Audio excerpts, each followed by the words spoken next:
tiny film about hate, made for less than €1,000 by a first-time filmmaker, has been both denigrated and celebrated to such a degree, the Irish Film Institute asks, and I quote, "Is Charlie Casanova the most controversial Irish film of the decade?"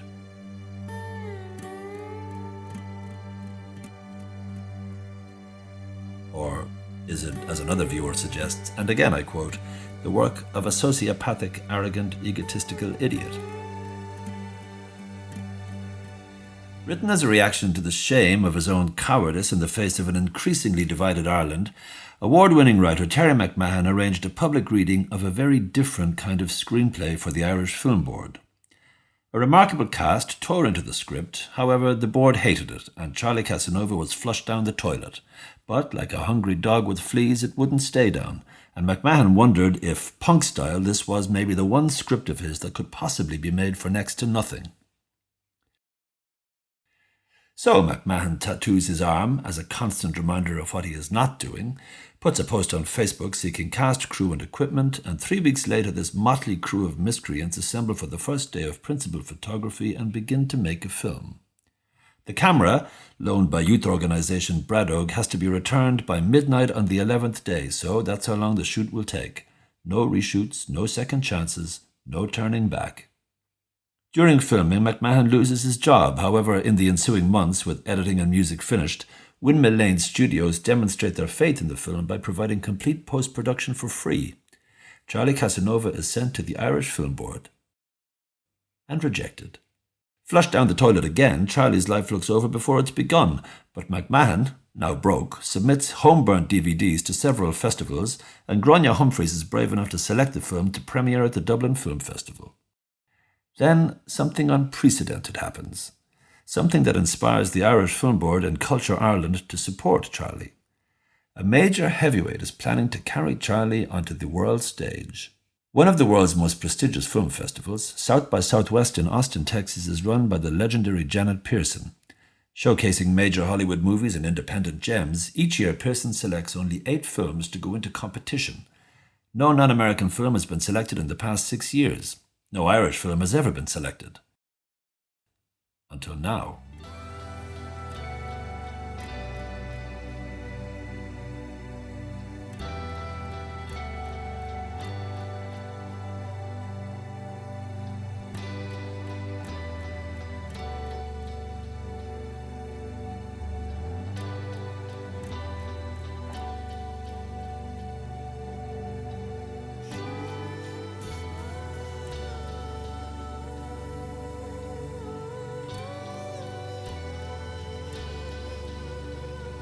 Then Charlie has its first experience of the power of critics to kill a film. The article in Variety may be small, but it's enough. Charlie is in the toilet again, and this time it looks fatal. Unless. Next morning, McMahon posts the Variety review on all social network sites, and as he is interviewed on American television about the critical reaction to the film, he turns to the camera and says, "Fuck Variety. Sometimes we have to realize we're not always making movies for Variety."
McMahon presumes that Clarke, like many before him, is conflicted by the film, yet has chosen to veer toward the positive after learning of the standing ovation and award in Galway. If anything, the filmmakers are appreciative that Clarke, a seasoned reviewer, has appeared to include generous quotes within his conflicted critique.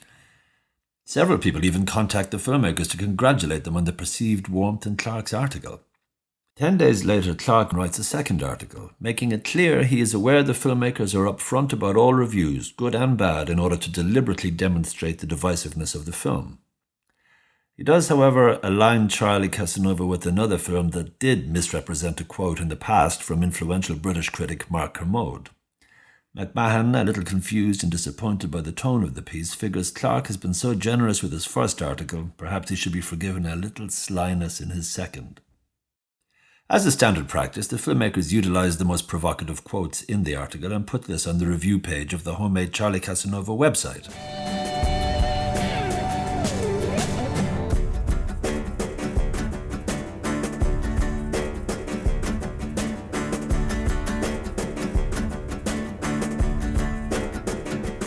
As expected, many of the advanced screening reviews in Ireland and the UK are negative, but the impact of the campaign means there may still be enough curiosity to give the film half a chance of a cinema life.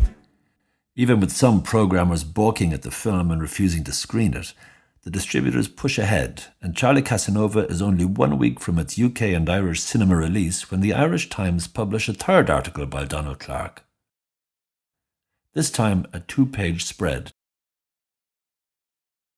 Reworking his previous article and using the same Mark Kermode story, this time Clarke turns nasty.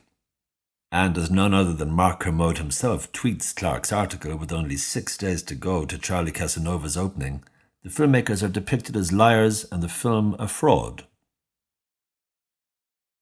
McMahon requests a right of reply from the Irish Times but is denied, and the comments section on Clarke's article on the Irish Times website is never opened.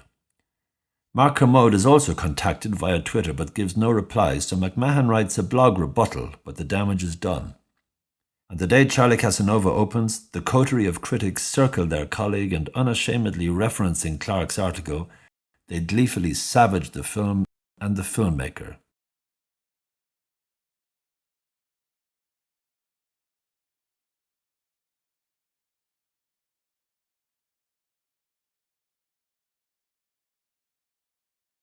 There are good reviews too, but many of those who may have been sitting on the fence wondering if they should go see this tiny movie or not, read the bad reviews, get off the fence and walk away from the cinema.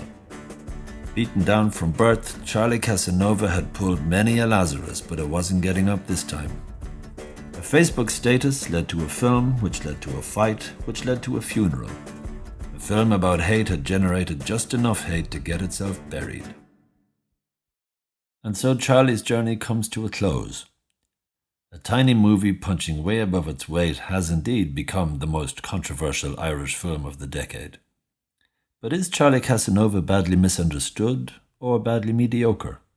Is Donald Clarke doing his job or doing Charlie in? Is the filmmaker an artist or an arsehole? Does anybody give a damn? Who knows?